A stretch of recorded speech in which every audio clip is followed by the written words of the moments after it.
আসসালামু আলাইকুম। ঈদ মোবারক। দর্শক, আজকে ঈদের দিনে রাজনৈতিক পরিস্থিতি নিয়েও আলোচনা করতে হচ্ছে। এই কারণে ঠিক আগের দিন প্রধান উপদেষ্টা ডক্টর মোহাম্মদ ইউনূস যেই বক্তব্য দিয়েছেন রাতের বেলা, তার পরপরই বিএনপি জরুরি বৈঠক বসে।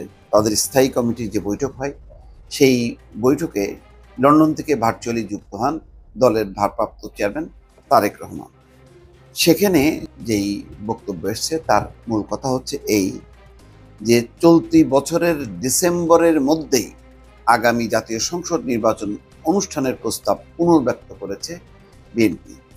আরও কোনো দল যেমন সিপিবি বাসদ তারাও কিন্তু বলেছে।